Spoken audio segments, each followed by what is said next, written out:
Hola compañeros, yo voy a hablarles acerca de la prospectiva, ya para ir cerrando este curso de formación política para militantes. Está relacionado con prácticamente cuestiones que hemos visto en todo el curso. Ahora pues voy a complementar la presentación que hicieron mis compañeros Teresa y Abraham. Y bueno, aquí pues en esta parte de qué es la prospectiva, pues voy a iniciar pues dando una pequeña definición de qué podemos entender por este término. Básicamente es un análisis de prever diferentes escenarios posibles, considerando las tendencias que tenemos en el tiempo presente, que vienen, digamos, de atrás, son procesos históricos, y cuando hacemos análisis prospectivo, lo que queremos ver es cómo el presente puede desenvolverse en diferentes escenarios, cuáles son los posibles escenarios a los cuales nos podemos enfrentar. Y para ello necesitamos tener un profundo conocimiento histórico, tener muy claro quiénes son los actores políticos implicados, más o menos cuál es la correlación de fuerza que está dada entre ellos, y también ver, digamos, el escenario material, político, institucional, que permite cierto tipo de acciones, ¿no? La prospectiva, a diferencia de la predicción, si bien ambas ven el futuro, buscan, digamos, adelantarse a los hechos, a diferencia de la predicción, no nos dice exactamente qué es lo que va a ocurrir, nos dice lo que puede ocurrir, las cosas que pueden pasar, ¿no? La predicción, en cambio, tiene un margen de acción, ¿sí? Pero la predicción usualmente es más exacta. Trataría sobre todo de decirnos, por ejemplo, cuál va a ser la tasa de crecimiento del PIB a finales de diciembre, ¿no? Y nos dan un número más o menos estimado con un margen de acción.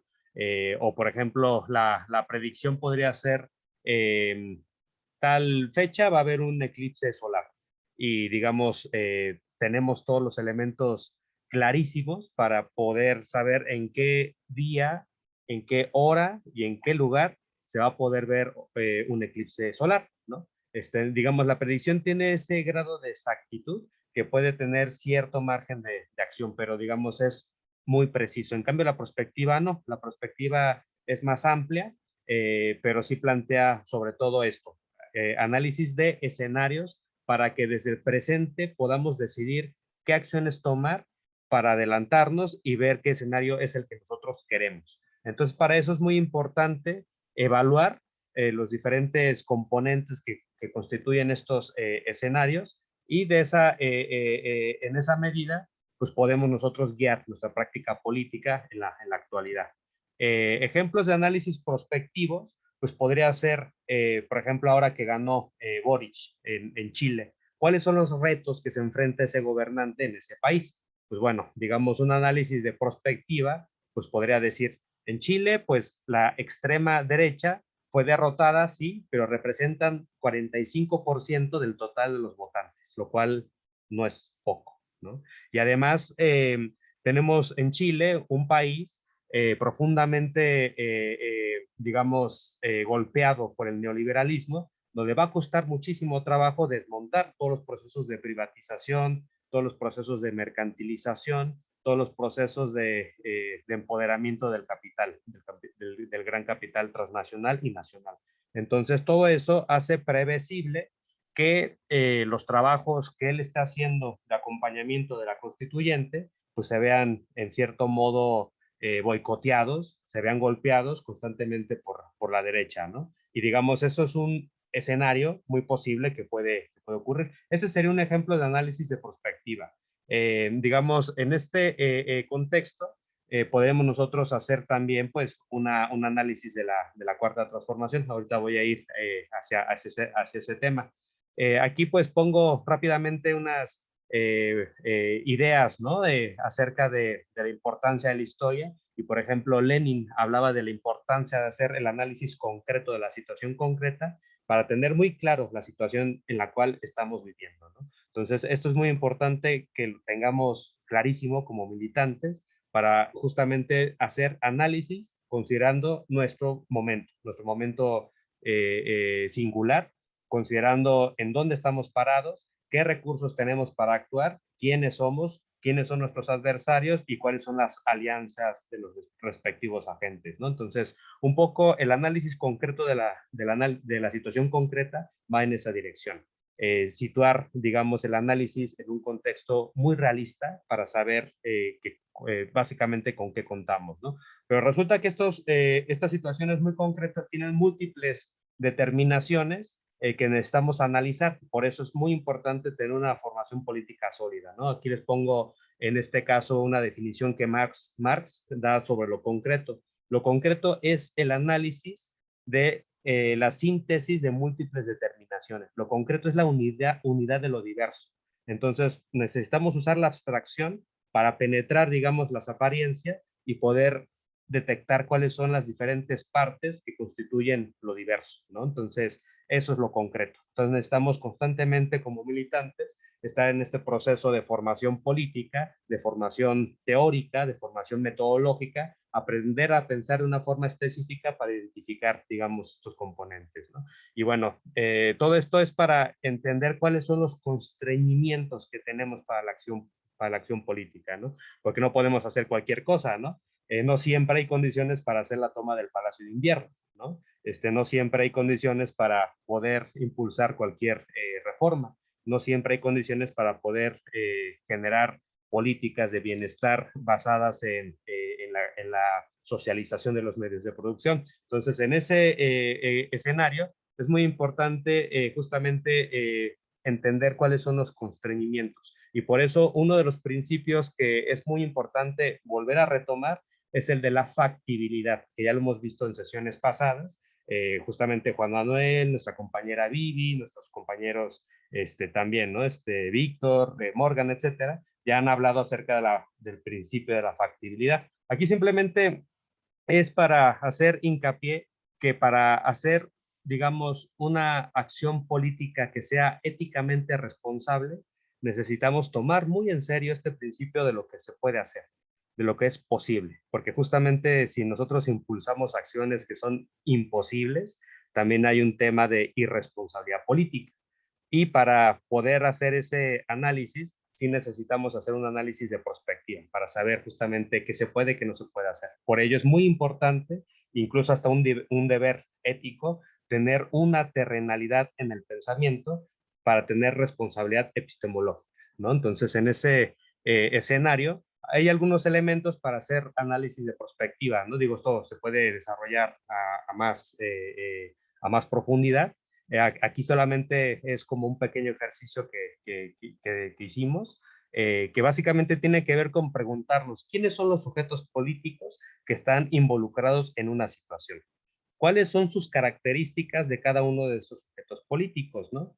Si hablamos de partidos políticos, pues es muy importante saber a quién representan, con quién están relacionados, cuáles son sus alianzas, cuáles son sus agendas, cuál es su perfil ideológico, bajo qué reglas de interacción interactúan estos sujetos políticos, ¿no? Digamos, en contextos democráticos como el mexicano, donde existe el INE, donde existen reglas institucionales, hay, digamos, ciertos constreñimientos jurídicos que también ya están posibilitando ciertas acciones y imposibilitando otras, ¿no? Y también pues ver cuál es la correlación de fuerzas que existe entre ellos, ¿no? Y bueno, en este contexto, decir que el conocimiento histórico se vuelve estratégico. Por eso es muy importante conocer, digamos, todos los antecedentes que hay en una situación para poder valorar, para poder hacer incluso un cálculo de las posibilidades y de las probabilidades de lo que puede generar cada estrategia y pensar qué es lo que va a hacer, digamos, el adversario, ¿no? Entonces, en este contexto, se vuelve muy importante pues hacer este análisis histórico, etcétera, y desde ahí ver hacia dónde vamos, ¿no? Y bueno, aquí pues voy a hacer rápidamente un análisis prospectivo de 4 escenarios que se nos vienen en la cuarta transformación, ¿no? Uno de ellos es el de la consolidación de la cuarta transformación. Otro es el del fracaso de la cuarta transformación y el surgimiento del neofascismo en México.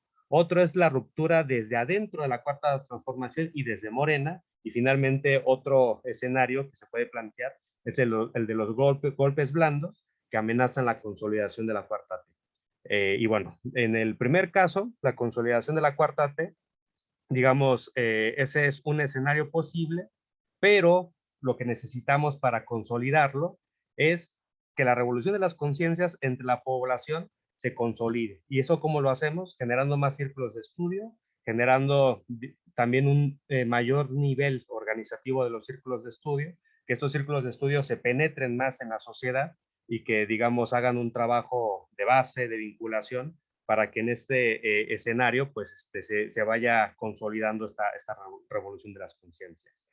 También se requiere pues que la agenda política que se marcó para este segundo momento del sexenio de López Obrador se logren, es decir, la reforma eléctrica, la reforma electoral y también la reforma de la Guardia Nacional. Si se logra consolidar y avanzar en esas reformas, vamos a tener avances muy significativos que permiten hablar de una consolidación de la Cuarta Transformación. También se requiere mantener los programas sociales que han sido súper importantes, por lo menos para que la población se sienta protegida y también para minimizar en la medida de lo posible los efectos de la pandemia, que golpeó durísimo en muchos países, pero afortunadamente en México se logró mantener, por ejemplo, el apoyo a los adultos mayores, que ni un solo mes falló. Durante toda esta pandemia, que ha sido durísima en términos económicos, jamás falló pues el apoyo a nuestros adultos mayores. También se requiere mantener una política económica que en este caso pues mantenga cierta estabilidad, cierta estabilidad en las finanzas públicas. Por eso el tema de la austeridad republicana y la lucha contra la corrupción se vuelven muy importantes mantener en estos 3 años para que haya, digamos, margen de acción. México, a diferencia de otros países, hizo frente a la pandemia y no se endeudó, ¿no? Y eso habla muy bien de la austeridad republicana, porque aumentaron los recursos fiscales a pesar de que cayó la economía y eso hizo que hubiera mayor posibilidades de maniobrar, ¿no? Y bueno, eso se requiere seguir consolidando. Se requiere también seguir contrarrestando el poder mediático, porque justamente los medios de comunicación todo el tiempo están haciendo un bombardeo ideológico, simbólico, nos quieren convencer de cosas, inundan las redes sociales de fake news, etcétera, y afortunadamente pues se tiene la estrategia de las mañaneras, ¿no? Y gracias a las mañaneras y también gracias a toda la población que está constantemente en las redes sociales informando acerca de lo que realmente se está haciendo en México, pues tenemos eh, una gran red que está generando opinión pública, una opinión pública que combate las noticias falsas, ¿no? Entonces, en ese escenario se requiere seguir contrarrestando el poder mediático y también, pues, que se haga la revocación de mandato. Esto es muy importante para las siguientes administraciones porque si en este sexenio logramos que se haga la revocación de mandato, los siguientes gobernantes van a estar obligados por ley y también por los antecedentes históricos a que se van a tener que someter a lo que el pueblo diga, ¿no? Entonces, eso es muy importante que se logre y pues evidentemente ganar las elecciones en 2024, ¿no? Aquí el análisis prospectivo es pensando en 2024. Eh, y esto también supone que Morena sigue unificada, que la derecha sigue atomizada. Afortunadamente en méxico, a diferencia de otros países, la derecha está fragmentada, está dividida, están desorganizados y además no tienen proyecto político, ¿no? Básicamente sus ideas carecen de fuerza y en ese sentido podemos hablar de una derecha enajenada del cambio histórico, porque básicamente no entienden nada de lo que está ocurriendo, ¿no? Eso es un escenario. Pero hay otro escenario que básicamente consiste en que no se logre nada de lo anterior. Es decir, que no logremos consolidar la revolución de las conciencias, que no se logren las reformas eléctricas ni electoral, ni tampoco la de la Guardia Nacional, que no se logren mantener los programas sociales, que no se logre mantener la austeridad republicana, que no siga la lucha contra la corrupción y que digamos en ese escenario que no podamos contrarrestar el poder mediático ni ganar las siguientes elecciones y que tampoco se haga la revocación de mandato. En ese escenario estaríamos hablando de un fracaso estrepitoso de lo que es la cuarta transformación, ¿no? Y estaríamos hablando de que la población estaría profundamente decepcionada, ¿no? Porque no se lograría básicamente nada y entonces tendríamos un caos de país. En ese contexto, es previsible que de pronto surjan agentes que capitalicen algún tipo de descontento que pudiera surgir y en ese sentido, pues México estaría abriendo las puertas a posibilidades neofascistas, que justamente hay que tener claro eso, en todo el mundo hay una oleada de ultraderecha, neofascista, que está creciendo, etcétera. Ya mencionaba ahorita el caso de Chile, pero también está el caso de España, también está el caso de los Estados Unidos, también está el caso de Bolivia, de que hay una derecha durísima, una derecha como la de Bolsonaro, que justamente traen un discurso de mucho resentimiento, de mucha rabia, muy revanchistas, y pues imagínense todo ese sector de los Ciro Gómez Leiva, ¿no? Que tienen justamente esa visceralidad contra el gobierno de la Cuarta T, lo que harían en caso de que la Cuarta T fracase. Entonces, imagínense cómo incluso hasta se desataría una especie de cacería de brujas, ¿no? Contra los que somos partidarios de la Cuarta Transformación en caso de que esta fracase, ¿no? Entonces, justamente aquí lo que yo quiero poner énfasis es en el carácter peligroso que puede ocurrir en caso de que la Cuarta Transformación fracase, ¿no? Y la degradación que puede pasar como país, ¿no? En las instituciones, en la vida pública, etcétera, ¿no? Y bueno, esto supone a su vez que Morena se divide, ¿no? Supone a su vez que la derecha se reorganiza y se articula en un proyecto que sí está vinculado con el cambio histórico, y en ese sentido, retomando una de las ideas de Álvaro García Linera, posicionan ideas fuerza, ¿no? Entonces, ese escenario hay que preverlo, hay que tenerlo como una posibilidad, y justamente sería el peor de los escenarios del cual, digamos, nosotros pudiéramos hablar, y justamente por eso tenemos que actuar con base en la acción, en la formación política y toda esta cuestión que hemos visto en todo este curso, ¿no?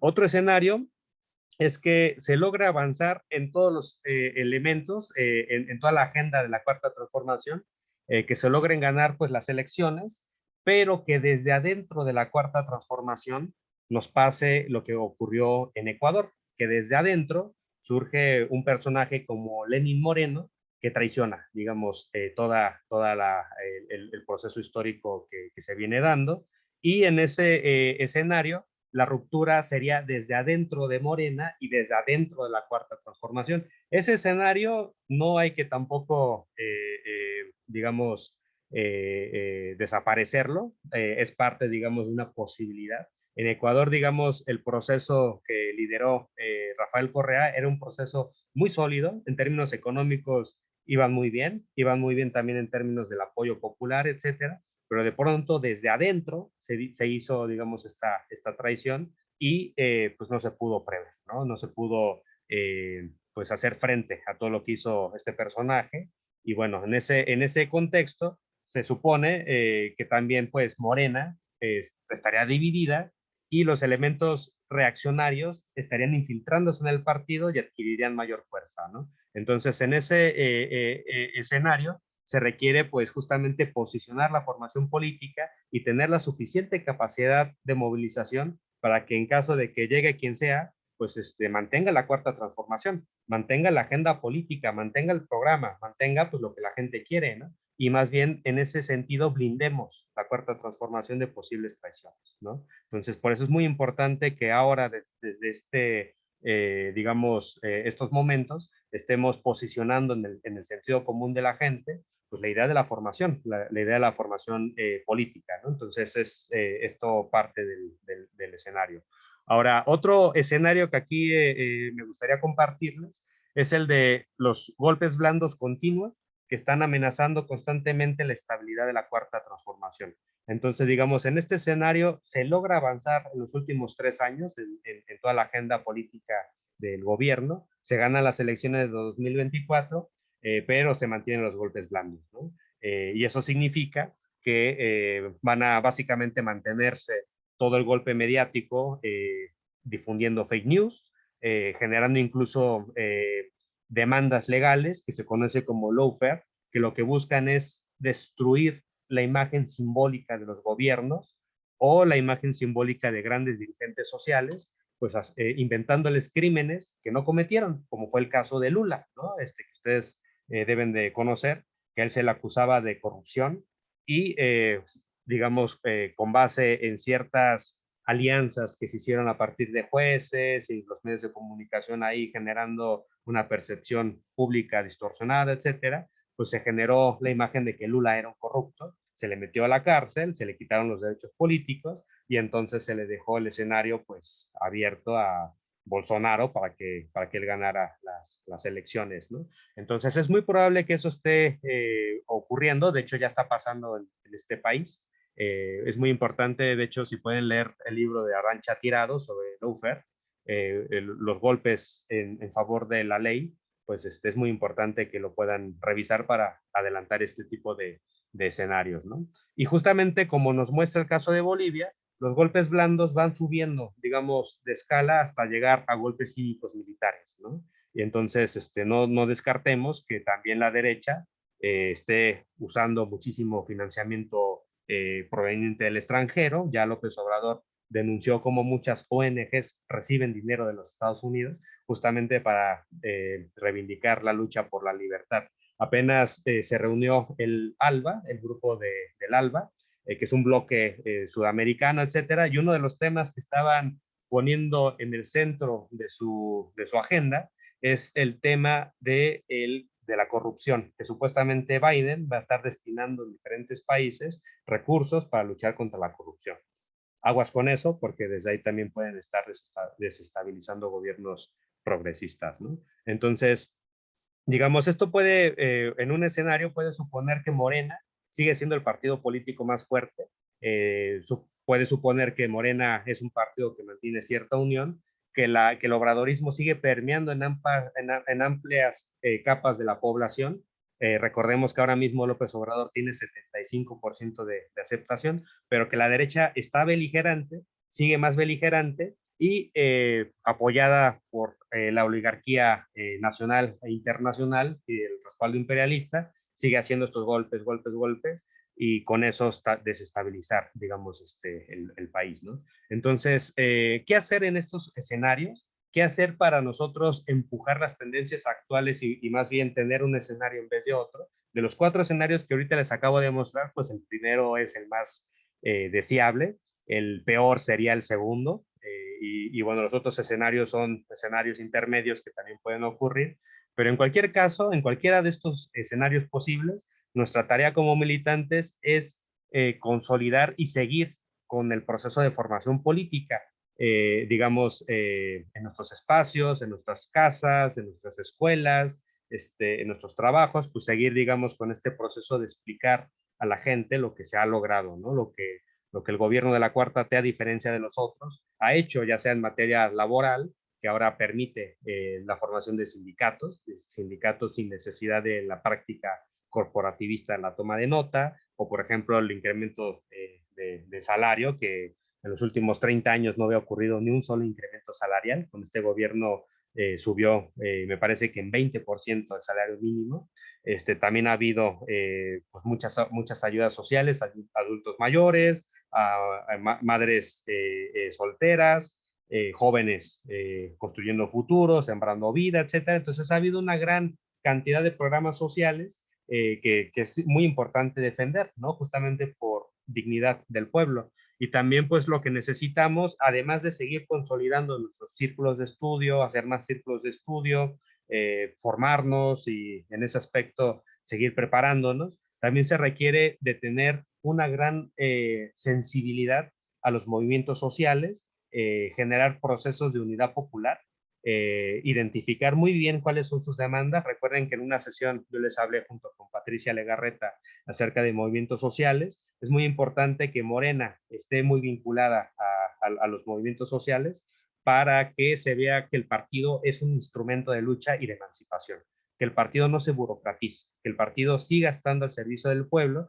y que se vea que el partido puede llevar las demandas de las diferentes localidades, etcétera, pues, a una realización, que se pueda atender, que se puedan resolver problemas relacionados al agua, al ambiente, etcétera, ¿no? Y para eso es muy importante generar unidad popular y también impulsar la movilización. Eso es una tarea que necesitamos avanzar. Y bueno, termino con un par de citas. Una es de Antonio Gramsci, que habla acerca del pesimismo del intelecto y optimismo de la voluntad.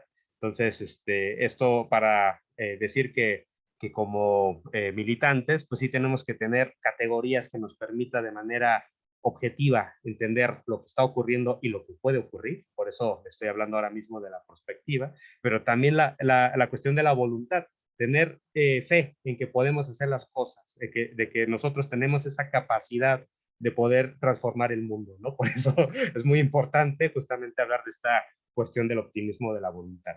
Y también pues decirles, ¿no?